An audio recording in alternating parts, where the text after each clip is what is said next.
마지막 때, 이 마지막 때에 대한 누가복음 21장의 말씀이 이제 오늘 마무리가 됩니다. 눈으로 보기에 화려하고 웅장해 보였던, 튼튼해 보였던, 절대 무너지지 않을 것이라 생각되었던 예루살렘의 성전이었습니다. 그래서 많은 이스라엘 백성들이 눈에 보이지 않는 하나님보다 더욱 의지할 수 있어 보였던 그 성전이었습니다. 그런데 그 성전이 돌 하나도 돌 위에 남지 않고 무너뜨려질 것이라고 예수님께서 말씀하셨습니다. 충격적인 예수님의 말씀이었습니다. 놀란 제자들은 그 때와 징조에 대해서 예수님께 물었습니다. 그 질문으로 시작된 예수님의 마지막 때에 대한 말씀이 21장에 쭉 이어졌습니다. 마지막 때, 종말의 때라고 하는 것이 미래에 대한 쉽지 않은 말씀이지만 이 말씀은 말씀 당시에 1차 청중인 이스라엘 백성들뿐만이 아니라 오늘 우리에게 있어서도 잘 묵상하고 깨닫고 순종해야 할 중요한 하나님의 말씀입니다. 우리 기독교 신앙은 기본적으로 종말론적인 신앙이기 때문입니다. 종말론적인 신앙이란 이 땅에 육신을 입고 오신 하나님의 독생자 예수님께서 우리를 위해서 십자가를 지시고 십자가에서 죽으시고 3일 만에 부활하셔서 승천하셨다가 이 땅에 언젠가 이 땅에 그 예수님께서 다시 오셔서 완전한 심판과 완전한 구원을 이루실 것이라는 그런 믿음을 가지는 신앙, 그것이 종말론적인 신앙입니다. 예수님의 다시 오심을 믿고 반드시 오실 것이라는 사실을 믿고 기대하며 살아가는 신앙이 종말론적 신앙입니다. 이 땅에 다시 오시는 주님이 완성하실 하나님 나라를 기대하며 죄악과 구조적인 악, 고통과 고난이 가득한 이 세상이 끝나고 정의와 공의의 하나님 나라가 완성될 것을 기대하며 오늘의 어려움을 인내하며 살아내는 신앙이 종말론적인 신앙입니다. 이 세상에 끝이 있다는 사실을 믿는 것입니다. 그리고 그 끝이라고 하는 것이 그냥 어쩔 수 없이 그냥 시간이 흘러서 그렇게 자연스럽게 세상이 망해서 언젠가 도래하게 되는 끝이 아니라 하나님의 놀라운 구원의 계획과 우리를 향한 하나님의 놀라운 구원 계획과 역사하심 가운데 하나님의 주관하에 이루어지는 일이라는 것을 믿는 신앙, 그것이 종말론적인 신앙입니다. 몇 주간 우리가 계속 함께 살펴보았듯이 성경에서 이 일을 다루고 있다는 사실이 이 모든 일을, 마지막 때와 관련된 모든 일을 하나님께서 주관하고 계시다는 사실을 반증해 줍니다. 그래서 우리는 주시는 말씀을 통해서 말씀의 교훈대로 마지막 때를 잘 준비하며 또한 마지막 때를 향해서 잘 살아가는 신앙의 삶이 될 수 있어야 합니다. 그래서 우리는 말씀을 통하여 이 마지막 때를 살아가는 우리의 삶이 어떤 삶이 되어야 하는지, 어떻게 마지막 때를 잘 준비하는 삶이 되어야 하는지를 알아갈 수 있어야 합니다.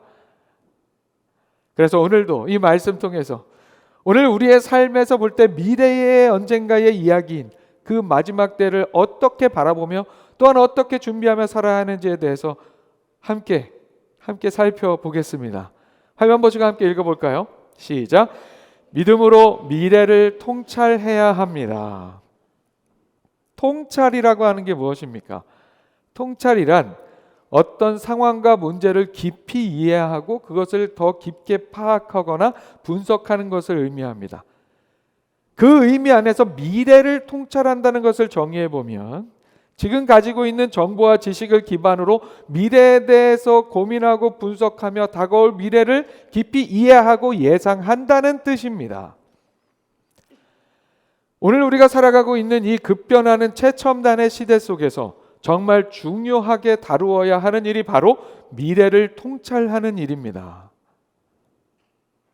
그렇게 미래를 제대로 바라보지 못하면 이 세상의 삶 속에서도 우리는 도태되는 삶이 될 수밖에 없습니다. 세상에 그런 이야기들이 있죠. 그렇게 미래에 대한 통찰을 통해서 변화의 징조, 어떤 미래의 일에 대한 조짐을 제대로 바라보지 못해서 망한 기업들의 이야기, 그런 이야기들이 종종 들려옵니다. 그런 이야기를 보면 정말 미래에 대한 통찰의 중요성이 얼마나 큰가를 우리가 알 수 있게 돼요. 그리고 이 미래를 통찰하는 일은 오늘을 살아가는 우리의 신앙의 삶에서도 마찬가지로 중요합니다. 우리는 이 통찰에 믿음을 더하여 믿음으로 말씀에서 이야기하는 미래를 잘 통찰하는 삶을 살 수 있어야 합니다. 세상 일들뿐만이 아니라 우리의 신앙의 삶에서도 우리는 성경 말씀을 통하여 성경 말씀으로 우리에게 주어지는 정보와 지식, 말씀의 교훈과 지혜를 통하여 우리에게 다가오는 미래를 잘 통찰하는 능력, 믿음의 통찰력을 가질 수 있어야 합니다. 성경이 그 미래에 대해서 우리에게 말씀하고 있기 때문입니다. 이스라엘 백성들은 자신들의 죄악으로 인해 패망하고 바벨론 포로로 잡혀가 절망의 삶을 살았습니다. 하지만 그 중에서도 하나님의 말씀을 통해 미래를 통찰할 줄 아는 사람들이 있었습니다. 그렇게 미래의 하나님의 말씀의 약속을 내다볼 수 있는 탁월한 통찰력을 가지고 있었던 선지자들, 또한 믿음의 사람들, 그 사람들은 믿음의 통찰을 통해, 미래에 대한 믿음의 통찰을 통해 하나님께서 이루시기 원하시는 미래의 가능성을 바라보았습니다. 그래서 말씀의 교훈대로 인내하고 대비하여 그 미래를 맞이했고, 그 미래는 포로 귀환과 성전의 재건과 신앙의 부흥과 성벽의 재건으로 이어졌습니다. 그 역사로 이어졌습니다. 그래서 누가복음 21장에서 지금까지 마지막 때에 대한 여러 가지 징조로서의 일들에 대해 말씀하신 예수님께서는 이스라엘 백성들이, 그리고 오늘 살아가는 우리가 그 미래에 다가올 마지막 때, 그 마지막 때에 대해서 이미 주신 말씀을 가지고 잘 통찰할 수 있도록 오늘 본문을 통해서 한 번 더 정리해서 말씀해 주십니다. 말씀에 이렇게 얘기하죠. 29절부터 31절까지 말씀입니다. 이에 비유로 이르시되 무화과 나무와 모든 나무를 보라. 싹이 나면 너희가 보고 여름이 가까운 줄을 자연히 아나니 이와 같이 너희가 이런 일이 일어나는 것을 보거든 하나님의 나라가 가까이 온 줄을 알라. 아멘. 예수님께서는 당시 제자들에게, 유대인들에게 많이 친숙한 나무를 대표로 들어서 설명해 주십니다. 당시 유대인들은 무화과 나무의 가지가 연해지고 잎사귀가 커지기 시작하면 그것으로 여름이 가까이 왔음을 알았습니다. 예수님이 마지막 때의 징조로 말씀해 주신 여러 가지 일들이 하나 둘씩 일어나게 되면 하나님의 나라가 가까이 오고 있음을, 즉 마지막 때가 멀지 않았음을 통찰하라고 말씀하십니다. 그러나 예수님께서는 그 때와 시에 대한 정확한 말씀을 주시지는 않았습니다. 징조가 있어도 그게 마지막 자체를 의미한다고 말씀하지 않으셨습니다. 마지막 자체를 의미하지는 않는다고 말씀을 하신 거죠. 그런 상황에서 마지막 때에 대해 잘 통찰하라고 하시면서 예수님께서는 이어서 이렇게 말씀하십니다. 32절입니다. 내가 진실로 너희에게 말하노니 이 세대가 지나가기 전에 모든 일이 다 이루어지리라. 아멘. 예수님께서 말씀하신 모든 일이 이 세대가 지나가기 전에 다 이루어질 것이라고 말씀하셨습니다.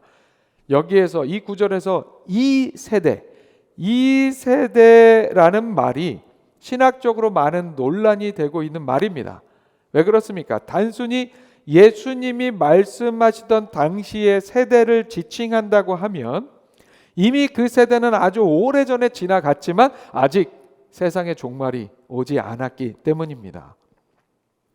그래서 우리는 이 세대라는 이 말을 잘 이해해야 합니다. 여기서 이 세대라는 말은 복합적인 의미를 가지고 있습니다.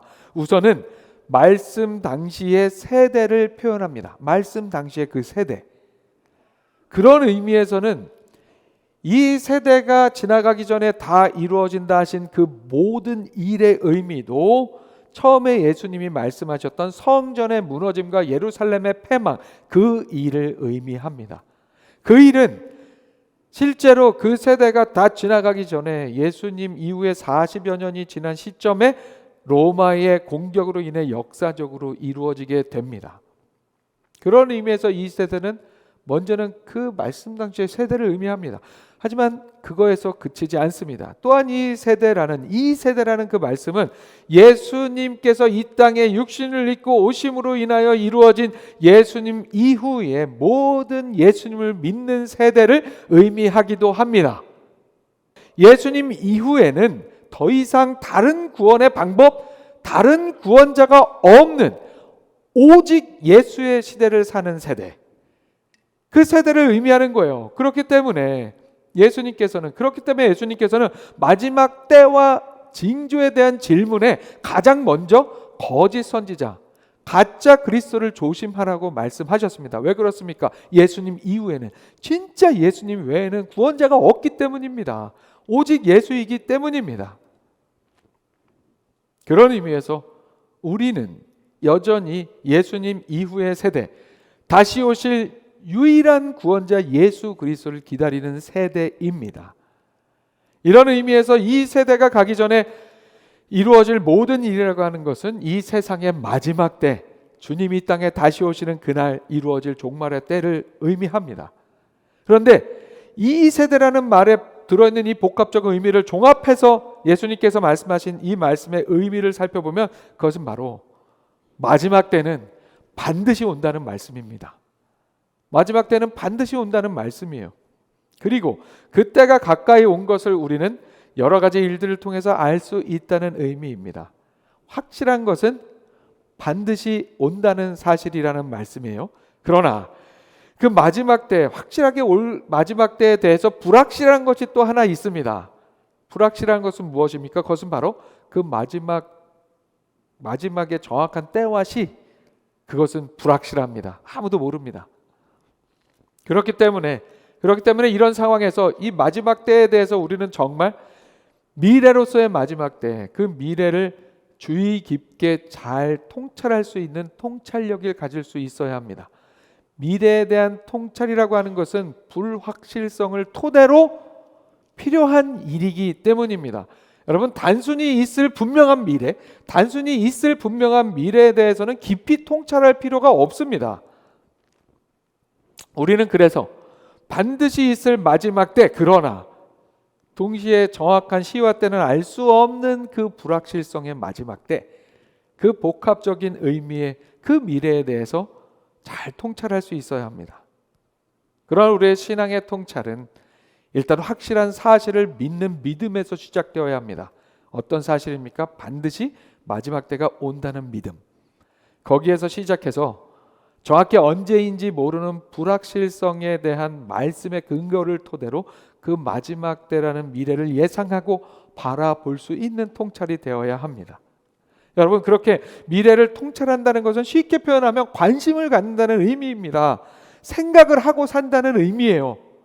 말씀에서 이야기하고 있는 마지막 때에 대해서 우리는 관심을 가져야 합니다. 그래서 우리는 언제일지 모르지만 그때를 보여주는 징조들을 통찰하고 기회로 삼아야 합니다. 무슨 기회로 삼아야 합니까? 우리의 믿음을 점검하고 온전한 믿음 가운데 서는 기회로 삼아야 합니다. 그 마지막 때에 관심을 갖고 통찰할 때, 기본적으로 우리는 이 세대의 마지막 때뿐만이 아니라 항상 우리 인생에 언제인지 모를 마지막 때가 있다는 사실 또한 생각하게 됩니다. 우리 모두는 죽습니다. 언젠가 죽습니다.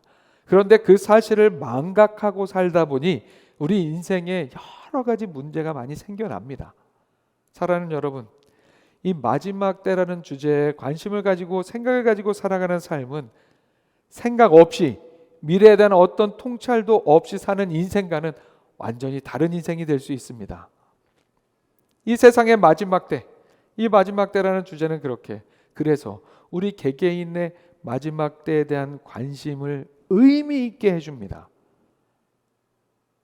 천지는 없어지더라도, 이 세상은 마지막 때에 끝나게 되더라도, 이 땅의 세상은 끝나게 되더라도 하나님은 여전하시기 때문입니다. 끝나는 건 이 세상이지 하나님이 아니시기 때문입니다. 이 세상의 삶을 마감하는 건 나지 하나님이 아니시기 때문입니다. 예수님께서 이렇게 말씀하십니다. 천지는 없어지겠으나 내 말은 없어지지 아니하리라. 아멘.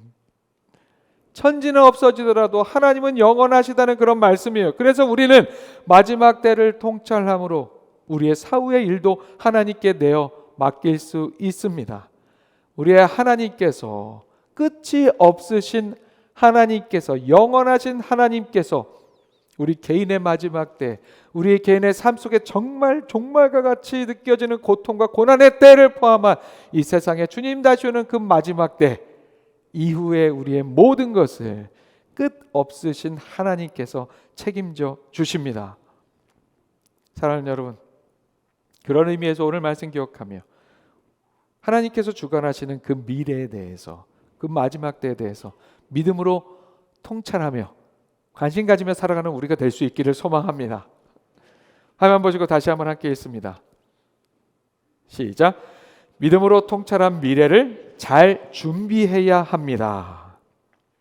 사랑하는 여러분, 말씀 나눈 것처럼 그렇게 우리 삶의 믿음으로 미래를 통찰하는 일, 이 세상의 마지막 때뿐만이 아니라 언젠가 우리가 또한 맞이하게 될 우리 인생의 마지막 때를 통찰하는 일, 그렇게 관심을 가지고 생각하며 살아가는 일은 참으로 중요합니다.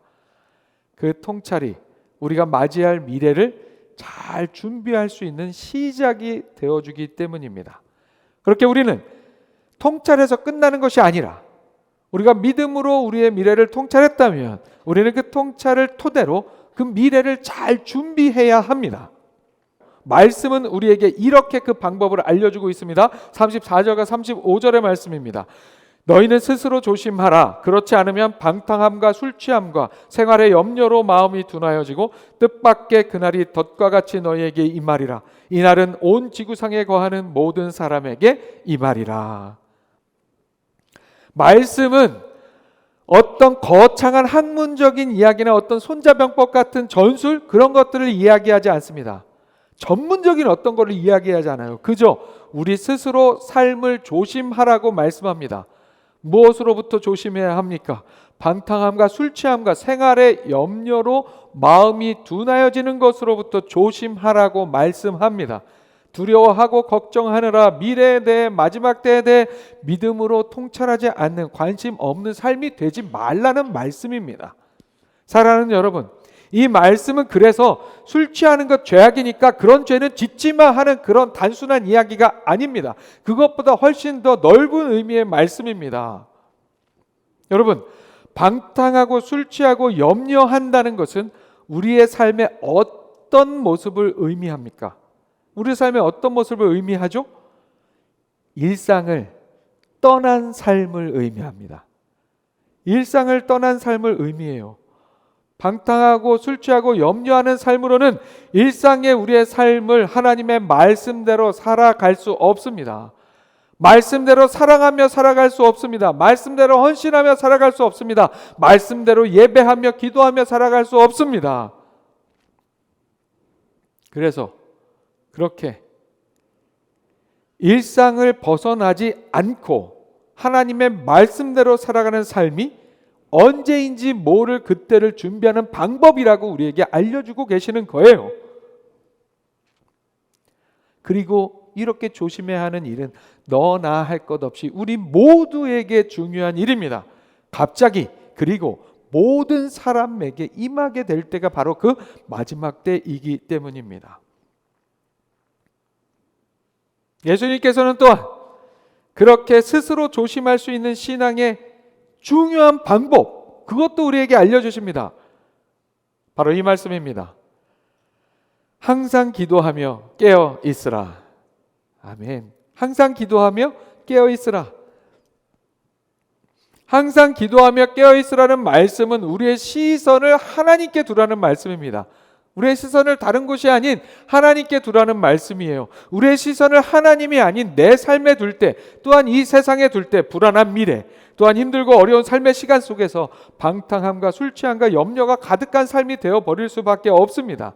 그러나 우리가 항상 기도하고 깨어 있으므로 우리의 시선을 하나님께 둘 때에 어떠한 상황에서도 우리의 삶은 저 멀리 떠 있는 북극성을 바라보며 갈 길을 찾는 사막의 여행자들처럼 광야 같은 길을 걸어도 어떤 상황에서도 우리는 하나님의 인도하심으로 능히 승리할 수 있음을 믿습니다. 사랑하는 여러분, 믿음으로 미래를 통찰하고 그 미래를 우리 삶에 그리고 이 세상의 마지막 때를 준비하는 일은, 정말 종말과 같은 내 삶의 고통의 어떤 때를 준비하는 일은 다른 어떤 거창한 일에 있지 않습니다. 세상을 바라보느라, 문제만 바라보느라 절망하고 힘들어하고 두려움으로 방탕하고 술 취하고 염려하는 삶이 아니라 항상 기도하고 깨어있음으로 하나님을 바라보는 삶, 그 삶이 바로 그 방법입니다. 일상을 잃지 않고 일상에서 우리가 해야 하는 일, 하루하루 하나님을 예배하고 말씀을 묵상하며 항상 기도함으로 우리 앞에 분명하게 놓여있는 하나님의 뜻을 최선을 다해서 실천하며 살아가는 삶이 바로 그 방법입니다. 마지막 때를 통찰하고 잘 준비하는 방법이 바로 그것입니다. 사랑하는 여러분, TV나 영화에 보면 사람들은 아주 그게 일상이 되었어요. 사람들은 괴롭고 힘든 일이 있을 때마다 뭐합니까? 술잔을 찾고 유흥을 찾아 방탕한 삶으로, 일상을 벗어나서 방탕한 삶으로 어떻게든 이겨내보려고 합니다. 하지만 그런 일들이 우리의 삶의 문제를 해결해 줄 수 없음을 우리는 너무나도 잘 알고 있습니다. 그래서 그럴 때일수록 우리는 더욱 일상의 삶을 붙잡아야 합니다. 하나님 안에서의 일상의 삶의 자리, 예배의 자리, 말씀의 자리, 기도의 자리, 사랑의 자리, 그 자리를 우리가 피해야 우리가 안전할 수 있음을 여러분 믿으시기 바랍니다. 그렇게 일상의 믿음의 삶으로 우리가 통찰한 미래를 잘 준비하는 우리 모두가 될 수 있기를 소망합니다. 예수님께서는 그렇게 항상 기도하고 깨어 있으라는 이 말씀으로 마지막 때, 종말의 때에 대한 말씀을 마치십니다. 그리고 오늘 우리가 함께 읽었던 본문은 21장은 이렇게 마무리가 됩니다. 예수께서 낮에는 성전에서 가르치시고 밤에는 나가 감람원이라 하는 산에서 쉬시니 모든 백성이 그 말씀을 들으려고 이른 아침에 성전에 나아가더라. 사랑하는 여러분, 마지막 때에 대한 이 심각한 사실은 심각하고 진중한 이야기, 어려운 이야기잖아요. 이 이야기에 관련된 예수님의 말씀이 담긴 21장의 마무리가 이 말씀으로, 예수님께서는 그렇게 낮에는 성전에서 말씀을 가르치시고 밤에는 베다니로 다시 나가 쉬시고 모든 백성은 그 말씀을 들으려고 이른 아침부터 성전으로 나아갔다는 이 말씀으로 정리가 되고 있는 이 상황은 사실은 참으로 우리에게 시사해 주는 바가 큽니다. 예수님은